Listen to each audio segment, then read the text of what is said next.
É sempre um prazer muito grande estar aqui na Sociedade Teosófica, compartilhando os estudos e trocando ideias de uma maneira aberta, de uma maneira mais profunda que a gente consegue. E hoje eu vou falar sobre o karma, o perfume da rosa. Na verdade, essa é uma reencarnação de uma palestra anterior sobre o karma. Mas eu descobri mais uns textos e resolvi reformular certos conceitos que me pareceram assim de extrema importância para nós, para a maneira com que nós vivemos, para a maneira com que nós compreendemos a vida. Então, se vocês por acaso já ouviram a palestra anterior minha sobre o karma, algumas coisas vão se repetir, mas tem várias coisas novas também. Então, o que é o karma? O karma é a lei de ação e reação. Toda ação tem uma reação igual em sentido contrário. E, nesse sentido, por que nós dizemos que é a lei de Newton, essa lei de ação e reação? E por que nós não chamamos de Newton e chamamos de karma? Porque o karma se aplica também num sentido moral, não só no sentido físico. O que nós fazemos, as nossas intenções, os nossos pensamentos, os nossos sentimentos, eles também são ações num certo sentido e também geram efeitos. Na verdade, esse tipo de reflexão é um tipo de reflexão assim do tipo quebra-cabeça, do tipo em que nós olhamos vários livros e vamos tirando pedacinhos e juntando de forma que possamos entender melhor. E esses livrinhos, eu vou falar especialmente sobre a Chave para a Teosofia, também alguns artigos de Blavatsky, que são desconhecidos e que trazem uma luz muito grande sobre esse tema. Meu livro predileto, que é A Voz do Silêncio. Eu não tenho como falar sobre nenhum tema sem falar um pouco sobre A Voz do Silêncio, porque, de uma certa forma, ele encaixa a compreensão. Também Luz no Caminho, Aos Pés do Mestre e as Cartas dos Mahatmas. Então, mais ou menos, dentro dessa literatura, eu tirei minhas conclusões. É interessante que o livro A Chave para a Teosofia foi o penúltimo livro escrito por Helena Petrovna Blavatsky. Ele é praticamente a síntese que ela mesma apresentou da sua própria obra, uma obra monumental de mais de metros de livro, e ela se deu ao luxo de apresentar uma chave para o entendimento dos seus próprios escritos, de forma que não se perdesse o essencial nas muitas palavras. E o último livro escrito por HPB foi exatamente A Voz do Silêncio, que ela deixou como o primeiro livro de budismo tibetano publicado no Ocidente, como uma joia tratando do assunto da compaixão, tratando do assunto do altruísmo, da senda dos bodhisattvas. Então, aqui nós vamos falar do karma em dois níveis. Um nível rasteiro, um nível comum, que a gente chama de a Chave para a Teosofia, está aqui. Acabei de receber a coleção dos livrinhos que eu vou citar. A Voz do Silêncio, Aos Pés do Mestre, Luz no Caminho e A Chave para a Teosofia. além de alguns textos que sequer estão traduzidos em português. Então nós vamos falar do karma em dois níveis. Um nível que a gente chama de Newton e um nível que a gente chama de Einstein. As leis de Newton, as leis de Einstein contrariam as leis de Newton. Quando Newton fala da relatividade, ou quando Einstein fala da relatividade, ele está contrariando o que Newton disse? Não. Mas a relatividade se aplica num certo nível e as leis de Newton se aplicam num nível mais corriqueiro. Então, nós vamos falar do karma também nesses dois níveis, um nível mais corriqueiro e um nível um pouco mais complicado. Uma das coisas que Blavatsky deixa muito claro é que nós não sabemos exatamente como o karma funciona. E ela diz assim: nós que não somos videntes ou iniciados, não podemos saber nada sobre os detalhes do funcionamento da lei do karma. E esse é um detalhe bem importante, porque aí ela está dizendo que os videntes e os iniciados sim sabem de detalhes do funcionamento do karma que para nós nos escapa. E ela também explica que o karma não atua sempre dessa ou daquela maneira particular, mas sempre age de modo a restaurar a harmonia e preservar o equilíbrio em virtude do qual o universo existe. Então, o karma também é chamado da lei de equilíbrio, da lei de harmonia, porque nós, com as nossas ações, muitas vezes rompemos esse equilíbrio e há uma tendência a voltar para o equilíbrio. Então, aquilo que sai, ele tem a tendência a voltar. Então, se pergunta a ela, você poderia dar um exemplo concreto? E ela diz, não, isso eu não posso fazer, mas nós podemos ter a certeza absoluta que as nossas vidas e as circunstâncias presentes são resultado dos nossos próprios atos e pensamentos nessa vida, como também em vidas passadas.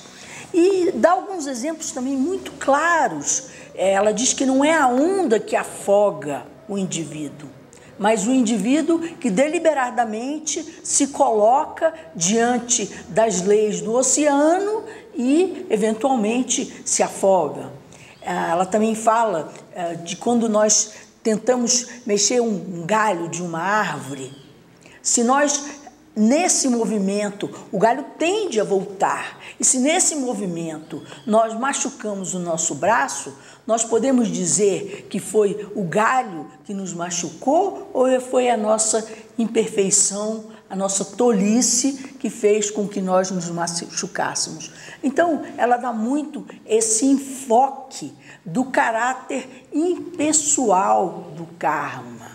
As ações, elas têm as suas reações. Não há um Deus lá no céu, na nuvem, nos castigando ou nos premiando. As coisas têm os seus efeitos. Também há uma ênfase no livre-arbítrio. Vejam vocês, se você fez algo, aquilo gera o seu resultado. Então, o resultado, ele de uma certa forma está determinado pela sua própria ação. E qual é o livre-arbítrio?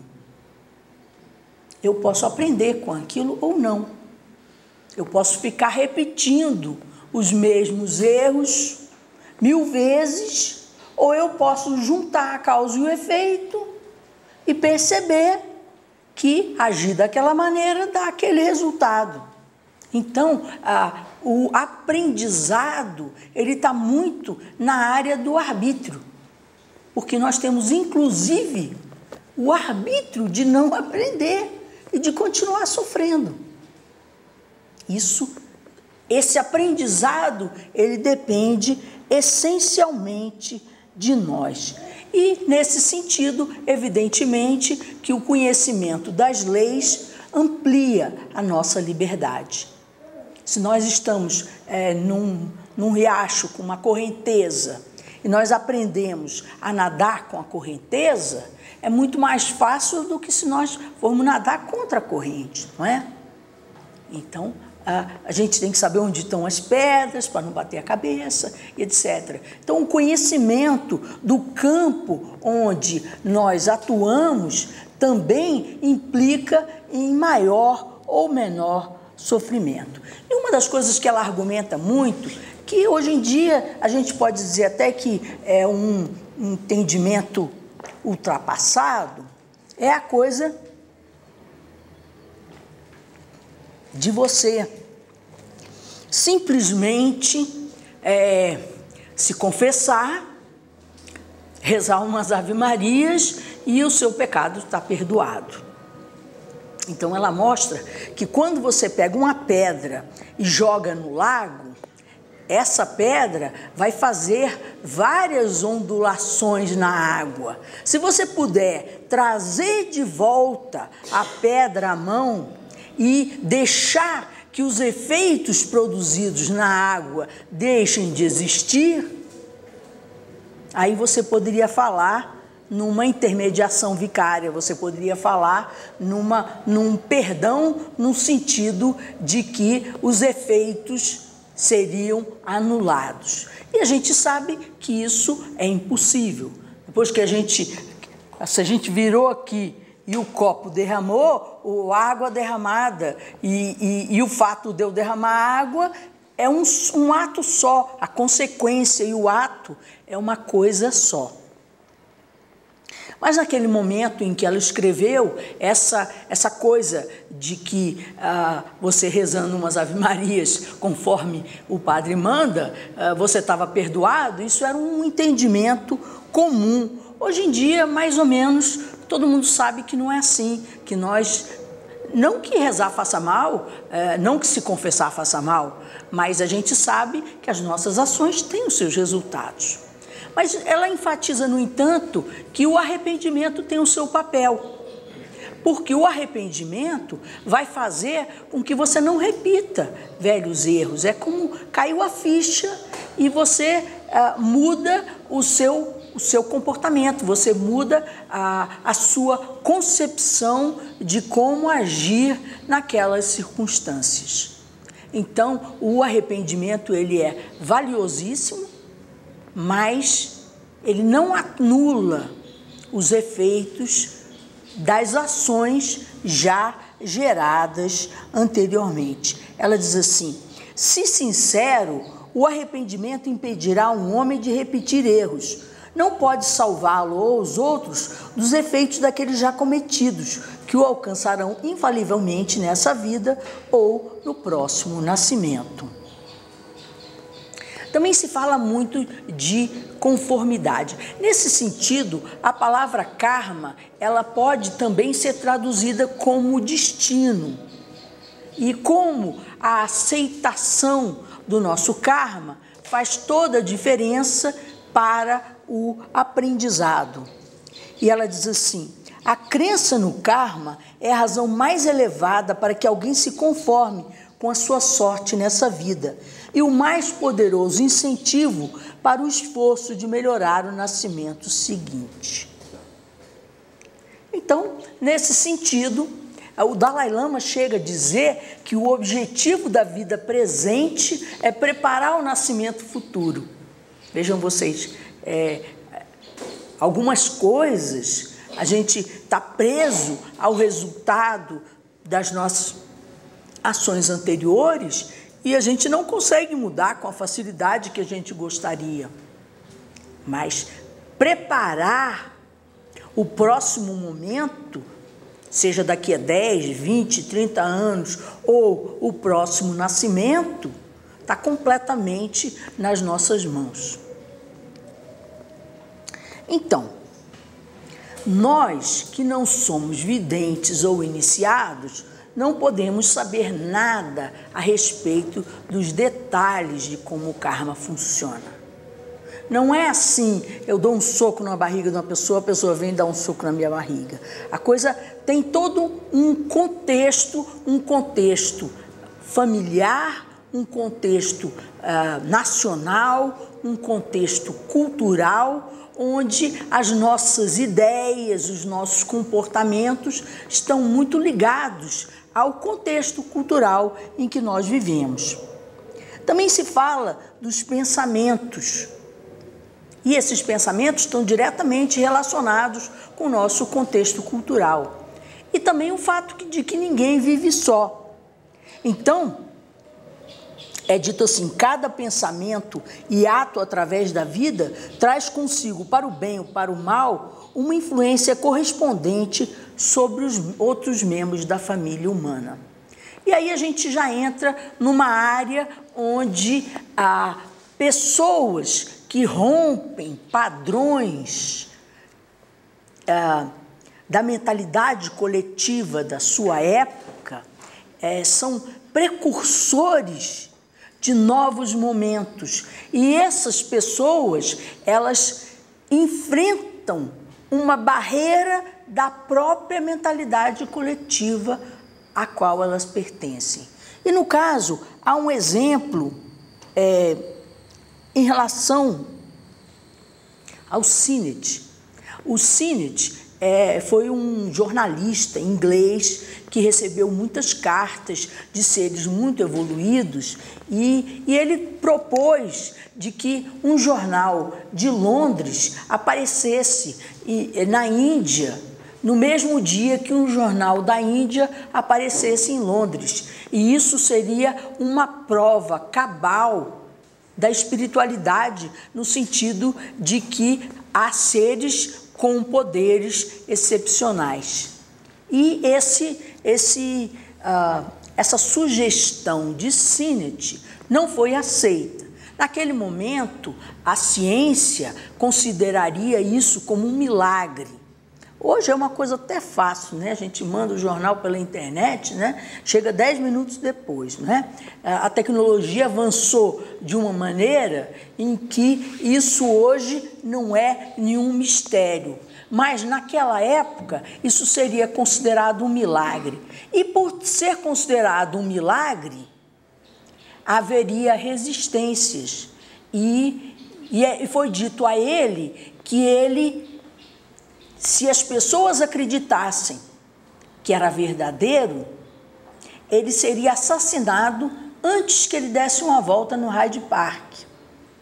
E se as pessoas não acreditassem que aquilo fosse verdadeiro, que ele perderia o seu bom nome, o seu crédito, o seu status, não é? Vejam, estava no karma pessoal de Sinnett ser assassinado antes de dar uma volta no Hyde Park? Não estava, mas ele romperia com uma barreira da mentalidade coletiva da sua época que geraria efeitos sobre ele.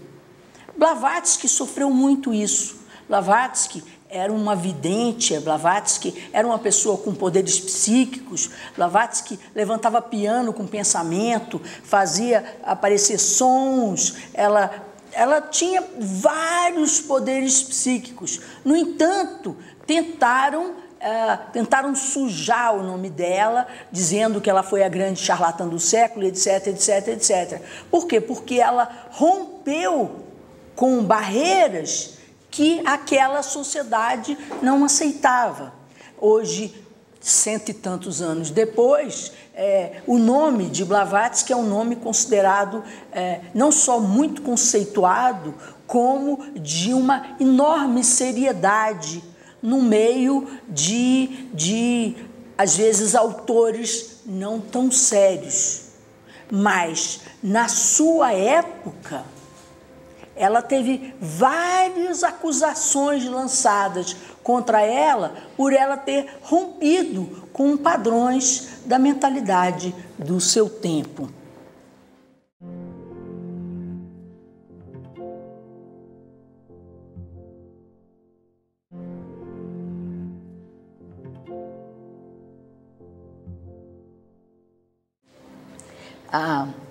Aqui na carta 92 existe uma passagem que diz: nossos chelas são ajudados apenas quando são inocentes das causas que os colocaram em dificuldades, quando tais causas são geradas por influências alheias, externas. Aí você diz assim, mãe, mas como? Então cadê o karma? Como é que você pode ser inocente das causas geradas? Dessa forma, rompendo com a mentalidade coletiva, vem uma reação contra você, e se você está fazendo você está numa missão de esclarecimento das ideias do mundo, como no caso de Blavatsky, ela procurou trazer um buquê de flores do que havia, do melhor da sua cultura, para mostrar que a espiritualidade, ela não só é um fato, como tem regras e há maneiras de acelerar o desenvolvimento pessoal e tornar nossas vidas cada vez melhores e mais felizes. Ela, ao fazer isso, ela teve a reação e ela estava numa missão especial. E por isso ela foi protegida e ajudada também para encarar os desafios que não pertenciam exclusivamente ao seu karma pessoal. A escada de ouro, que também é uma descrição dos passos que nós devemos dar em relação à vida espiritual, fala do corajoso suportar das injustiças pessoais. Corajoso suportar, legal, mas injustiça pessoal, você pensa assim, então cadê o karma? Se tudo é justo, como é que pode ter injustiça pessoal? As injustiças pessoais, elas ocorrem num campo coletivo. E aí eu vou contar uma historinha para vocês, rapidamente, que alguns de vocês até já conhecem. Eu aprendi a ler quando eu tinha 4 anos de idade, porque minha avó tinha uma escolinha. Minha avó estudou 1 ano com a Montessori na Itália e ela foi a primeira pessoa que trouxe o método Montessori para o Brasil. E eu era muito agarrada com ela, vivia lá na escolinha dela e aprendi rapidamente. E depois, na hora de eu me encaixar na escola pública, foi muito difícil, porque eu já sabia ler e escrever, eu já lia. Meu passatempo era no ônibus, ficar conseguindo ler os outdoors, né? Porque às vezes o ônibus passa rápido e a criança ainda não tem velocidade, né? Mas, de qualquer forma, quando eu entrei no colégio, rapidamente me tiraram da sala do 1º ano primário porque eu já sabia aquilo. Mas eu não sabia todo o conteúdo do 1º ano, eu não sabia fazer continha, ainda estava faltando alguma coisa. Então me botaram numa turma de repetentes, que já sabiam alguma coisa, mas não tinham concluído o currículo inteiro do 1º ano primário. E os repetentes eram tudo bagunceiros e eu acabava ficando de castigo no recreio por conta de uma bagunça que eu não tinha feito. Então eu achava aquilo tremendamente injusto, porque sobrava para mim sem eu ter feito bagunça. Mas pensem vocês, eu merecia estar naquela sala? Eu merecia, porque eu já sabia ler. E eu não tinha concluído ainda o currículo do 1º ano. Então, às vezes, sobra para nós coisas que não estão necessariamente ligadas ao nosso karma pessoal. No Brasil, nós temos uma circunstância uma circunstância política horrível, de muita corrupção e etc. Eu pergunto a vocês são todos corruptos aqui? Não, mas sobra para vocês coisas que não estão diretamente relacionados com o karma de vocês, mas faz parte do contexto cultural em que vocês vivem, em que nós vivemos, nessa sala de aula chamada Brasil. E a gente vê claramente que outras salas de aula têm outras características, não tão marcadas ou outras características. A gente vê que o lado o lado emocional, afetivo do brasileiro é bastante conhecido, etc. Quer dizer, nós temos algumas características que é só você ir para o estrangeiro que você se dá conta que você realmente é brasileiro. Por quê? Porque tem um jeitão de ser que faz parte do nosso contexto cultural. E, nesse sentido, às vezes sobra para a gente coisas que não estão diretamente no nosso karma. Mas a Blavatsky dá uma esperança. Ela mostra, especialmente na página 145 da Chave para a Teosofia, que quando sobra para nós indevidamente, isso vai ser compensado. Então ela diz assim: a ideia essencial era que os homens frequentemente sofrem os efeitos das ações de outros, efeitos que, portanto, não pertencem estritamente ao seu próprio karma, e por esses sofrimentos eles naturalmente merecem uma compensação. Então, aí você vê que o karma é absolutamente justo. Nós recebemos na exata proporção dos nossos atos, dos nossos pensamentos e dos nossos sentimentos. E quando sobra para a gente algo que é indevido, aquilo vai ser compensado no futuro. Não há simplesmente uma coisa de você sofrer impunemente. Mesmo o que não era o seu estrito karma vai ser compensado. Porque uma justiça perfeita regula o mundo. Nas cartas dos Mahatmas também é dito: acidentes serão sempre recompensados em uma vida futura. Então nesse sentido, com essa ideia de salas de aula, grupos nacionais, grupos regionais, grupos familiares, existe um karma coletivo. Então, se pergunta a Blavatsky: então devo entender que a lei do karma não é necessariamente uma lei individual? E ela responde: é exatamente o que quero dizer. Seria impossível ao karma reajustar o equilíbrio de poder na vida e no progresso mundiais, a menos que ele tivesse uma linha ampla e geral de ação. E a gente pode ver isso muito claramente. Por exemplo, se você passa aqui na L2 e você atropela alguém, você não cria só um karma pessoal com a pessoa que você atropelou. Tem a mulher do cara, tem o filho, tem o patrão, tem uma rede de pessoas envolvidas. E aí você vai ter problemas com a justiça, vai com a delegacia, e aí isso vai afetar a sua família, os seus filhos, o seu trabalho, as horas... Quer dizer, existe uma rede de relação. E o karma, ele atua nessa rede de interdependência. Ele tem o seu aspecto individual, mas ele também tem o seu aspecto coletivo. E também a ação é igual ao resultado. Como nós dissemos, se nós virarmos aqui o copo d'água, o fato da água estar derramada e o fato de eu ter virado o copo é uma só ação.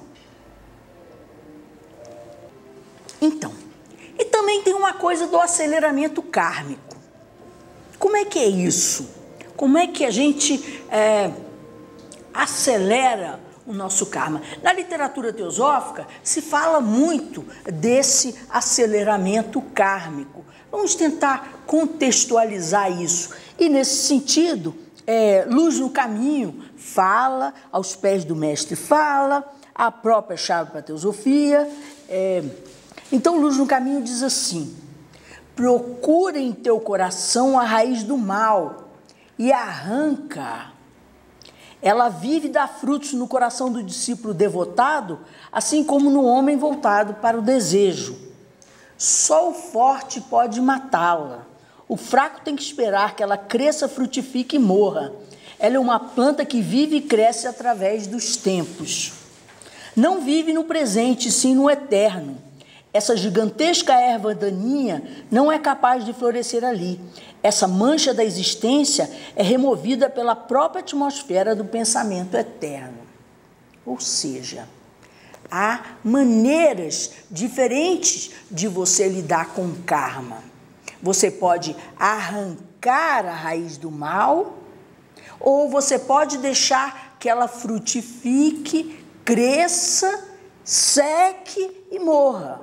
Um processo é muito mais lento, o outro processo é muito mais rápido. Mas evidentemente que para você arrancar a raiz do mal, você tem que botar energia e intensidade no seu processo e agir com determinação, fazendo com que, como subir uma montanha na escarpa e não dando a volta pelos lados, fazendo o caminho mais lento.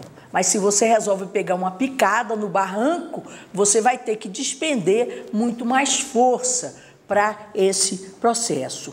Aí outra coisa que se esclarece aqui é a questão do tempo. No eterno, essa gigantesca erva daninha não floresce.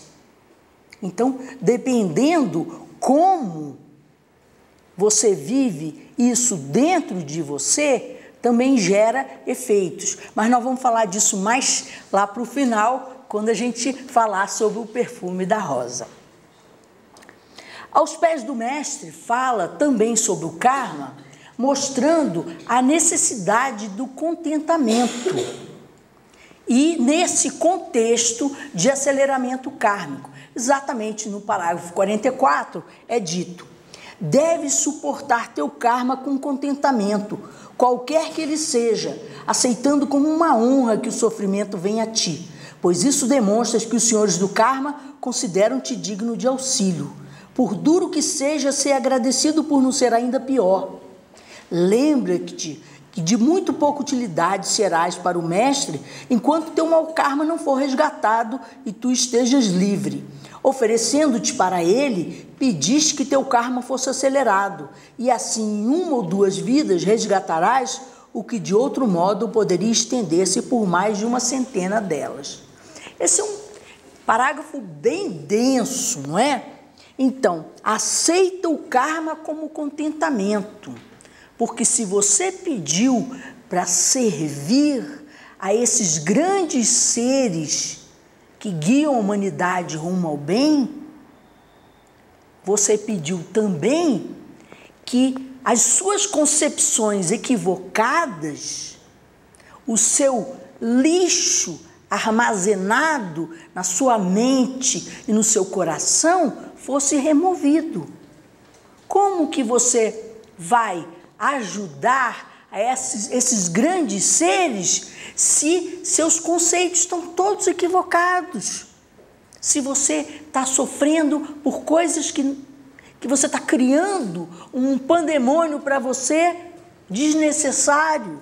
Então, muitas dessas marcas que nós temos na nossa psicologia, elas precisam ser removidas para que nós possamos efetivamente ajudar a humanidade a dar um passo à frente. Então, eu costumo comparar com quando você ganha na loteria. Quando você ganha na loteria com aquele monte de dinheiro, o que você vai fazer? A primeira coisa que você vai fazer é pagar suas contas, não é não? Você vai ficar com conta pendente, com dinheiro no banco? Não, você paga logo suas contas e aí vê o que sobra, não é? Então, também dessa forma, quando você realmente está avançando no sentido de se tornar um cidadão melhor, um cidadão mais virtuoso, que está contribuindo para o bem comum, você tem que tirar as coisas que te afastam disso. Você tem que limpar o seu karma e por isso ele é acelerado. Claro, enquanto você não limpar, você será de pouca utilidade para a humanidade como um todo. Mas ele ainda fala que, no caso aqui, ele está falando para o Krishnamurti, né, que em uma ou duas vidas ele podia limpar o que de outro modo se estenderia por uma centena delas. O que mostra que, dependendo de como nós lidamos com o nosso karma, gera efeitos mais rápidos ou gera efeitos mais lentos. E como já disse antes, os efeitos mais rápidos são como subir o barranco, sempre exigem um esforço muito maior. Mas ele enfatiza que esse esforço deve ser levado com contentamento, agradecendo que não seja ainda pior. Em A Chave para a Teosofia, existe um parágrafo que está exatamente na página 184, que ele encaixa perfeitamente como uma luva nesse quebra-cabeça, mostrando, diz assim, nem seriam as leis do karma inescrutáveis se os homens trabalhassem em união e harmonia, ao invés de desunião e luta, pois desapareceria a nossa ignorância daquele caminho se os atribuíssemos à sua causa correta. Como é que é isso? Então as leis do karma não seriam inescrutáveis, porque nós atribuiríamos o resultado à causa correta. Nós juntaríamos a causa e o efeito. E isso é particularmente verdadeiro quando nós sofremos os efeitos de ações kármicas de vidas passadas. Porque nós não lembramos do que fizemos na vida passada e muitas vezes, quando a consequência vem, nós achamos que Deus é injusto e aquela ladainha toda comum. E isso nós podemos fazer um paralelo com enfiar o dedinho na tomada. Quando você enfia o dedinho na tomada, você leva imediatamente um choque. E aí você sabe, sem sombra de dúvida, que o fato de enfiar o dedo na tomada e o choque recebido, um é diretamente consequência do outro. Agora, se você enfia o dedo na tomada e o choque só vem daqui a 5 vidas, você vai ter dificuldade de juntar a causa e o efeito, e a possibilidade de você se sentir injustiçado na hora que o choque vem é muito grande. Mas ela diz assim, se nós trabalhássemos em união e harmonia, desapareceria a nossa ignorância, pois aí nós teríamos condição de atribuir os resultados à sua causa correta. Isso, de uma certa forma, é decifrar o enigma, é descobrir o que gerou o que, juntando a causa e o efeito. E por que trabalhar em união e harmonia faz diferença para nós decifrarmos esses enigmas da vida? Porque ao trabalharmos em união e harmonia, nós merecemos a inspiração que vai nos ajudar a decifrar esses enigmas. E aí, juntando a causa e o efeito, desaparece a nossa rebeldia, desaparece o nosso desagrado com a situação. Então, ela ainda diz assim, permanecermos aturdidos perante o mistério da nossa própria constituição e os enigmas da vida que não resolveremos e acusamos a grande esfinge de nos devorar. Qual é o lema da esfinge? Decifra-me ou te devoro. Ou você junta a causa e o efeito e decifra o mistério, ou aquilo pode te atropelar e te envolver num mar de sofrimento desnecessário. E isso também nos leva à voz do silêncio, no aforismo 208, que fala de Shila. Shila é a chave da harmonia nas palavras e atos, a chave que equilibra a causa e o efeito, não deixando mais lugar para a ação kármica. Porque quando você junta a causa e o efeito, você não gera mais karma com aquilo. Mas juntando, você passa por qualquer situação em harmonia nas palavras e atos.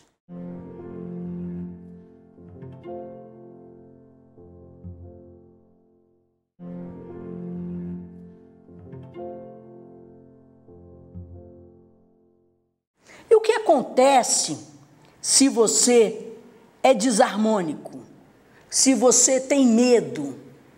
Aí o aforismo 235 nos explica. O medo, ó discípulo, mata a vontade e paralisa toda a ação.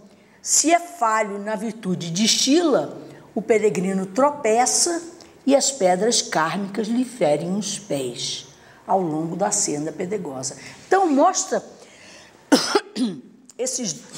juntando essas coisas, que quando você tem medo e você tropeça, você sofre muito mais. Mas com equilíbrio e juntando a causa e o efeito, você não gera mais karma.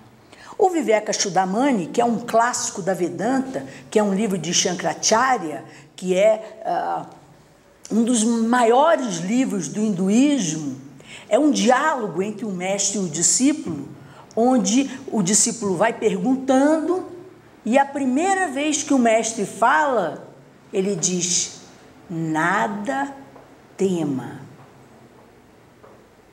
porque o medo é uma reação da nossa parte animal.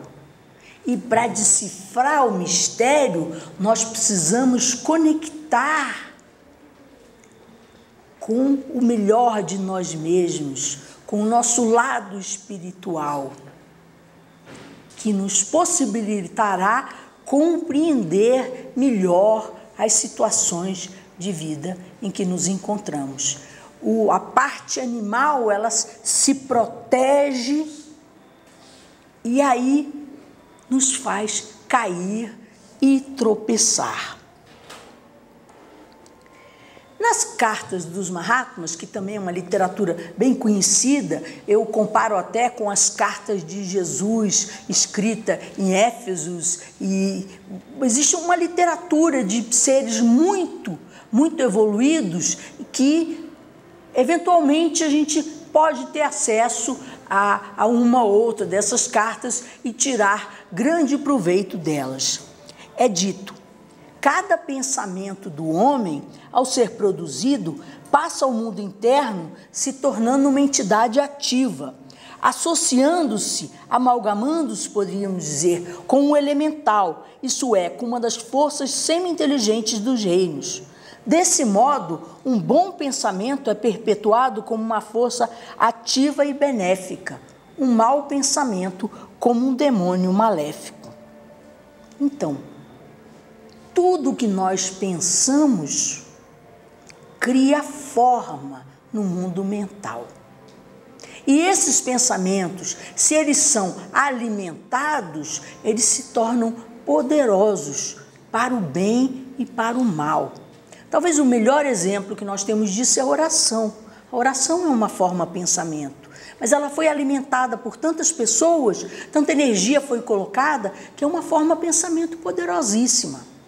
Mas também existem formas de pensamentos maléficas, de inveja, de feitiço e de coisas assim, que na medida em que o indivíduo tem aquela fraqueza, aquela forma mental se associa à sua própria forma mental e tornando a situação ainda mais difícil. E o interessante é que eles dizem: a isso os budistas chamam de skanda e os hindus dão o nome de karma. O que mostra que nós criamos o nosso karma positivo e negativo através das nossas formas, pensamentos. Nós poluímos o nosso espaço mental com os nossos impulsos, com as nossas paixões, com os nossos desejos, com as nossas angústias e essas nossas formas mentais, elas afetam diretamente o ambiente que nós vivemos. E aí, nós vamos chegar à parte nova dessa palestra. Um artigo de Helena Petrovna Blavatsky, escrita para o Natal, entre 1889 e 1890. E ela fala dentro dessa mesma linha, acrescentando maravilhas ao nosso entendimento.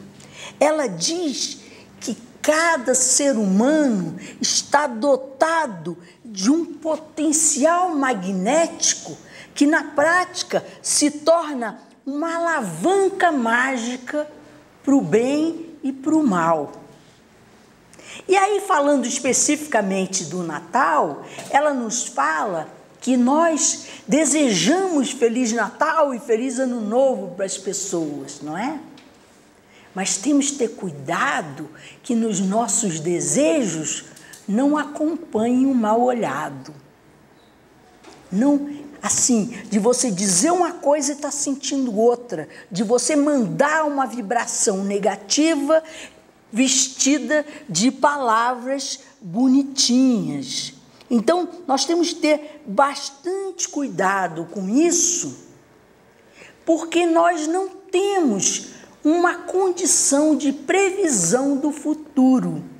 E aí a gente pode dizer que Deus não dá asa à cobra, conforme diz o dito popular, não é? Nós que às vezes não temos tanto controle sobre os nossos pensamentos, também não sabemos os resultados que geram os nossos pensamentos. Mas aqueles que podem ver sabem que o futuro cai na nossa cabeça de uma forma inesperada.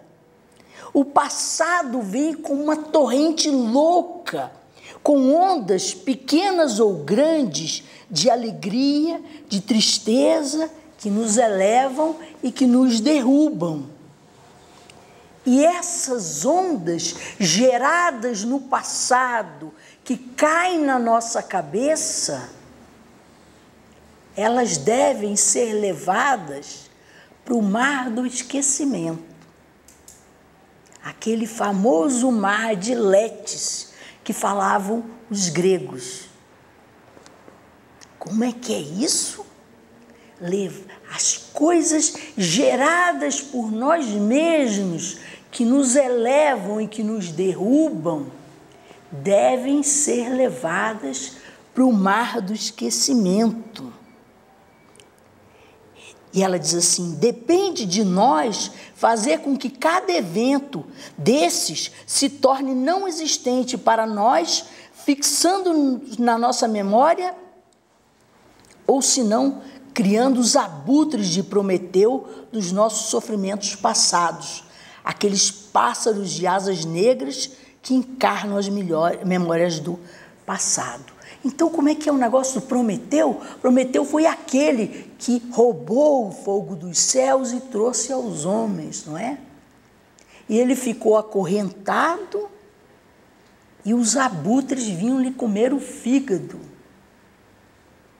Então, teve uma consequência de trazer do alto para o nosso nível comum. Agora vamos à cereja do bolo. Ela diz assim: nos acontecimentos da vida, se nós nos esquecemos, nós nos tornamos filósofos. Mas se nós guardamos mágoas, ressentimentos e deixamos coisas mal resolvidas, nós geramos karma. Nós nos tornamos soldados covardes do exército chamado humanidade, comandados na grande batalha da vida pelo rei Karma. Vejam, as mágoas geram karma. Não é suficiente o que nós sofremos, mas se nós guardamos e ficamos revolvendo aquilo, nós geramos mais karma com isso. E aí nós lembramos aos pés do mestre, que fala, suporta com contentamento o que quer que seja, agradecendo que não seja ainda pior.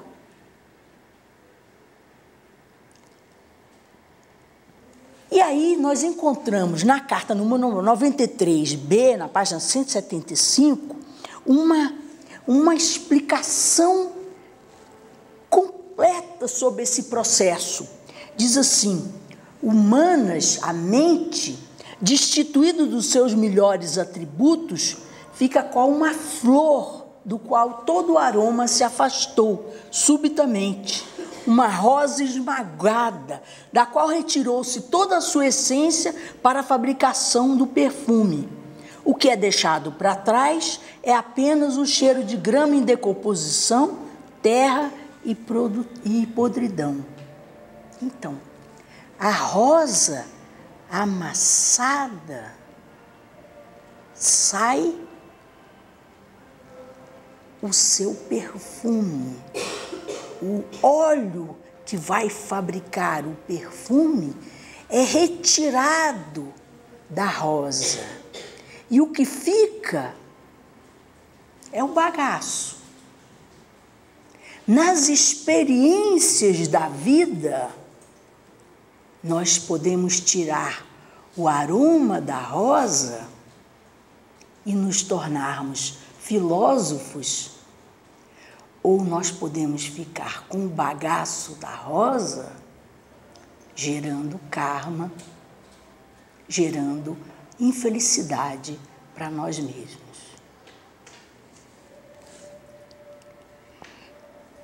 Vejam, quando nós passamos pelos nossos processos da vida, também funciona assim. Nós aprendemos a ler e escrever, mas não nos lembramos do colégio. Ficou a capacidade, mas o processo foi embora.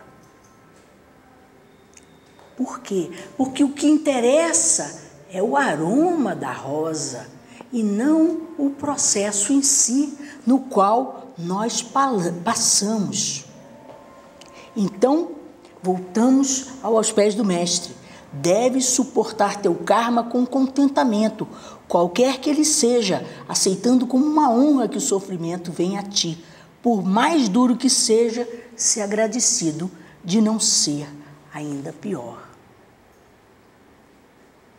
Vamos nos tornar filósofos, tirando o perfume das nossas experiências, ou vamos amargar o bagaço da rosa?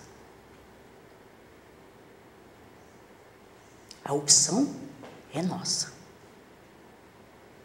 E vai implicar em consequências kármicas consideráveis. Num caso, nós vamos compreender melhor a vida, levando com mais sabedoria nossas experiências e ajudando o nosso próximo, que também passa por sofrimentos. No outro caso, nos tornamos ressentidos, sem contentamento, sofridos, gerando só consequências ruins para nós. E eu gostaria de terminar com um parágrafo da Chave da Teosofia, que também fala da rosa, que diz assim: aquele que trabalha para si mesmo não deveria de modo algum trabalhar. Antes que ele trabalhe a si mesmo para os outros, para todos.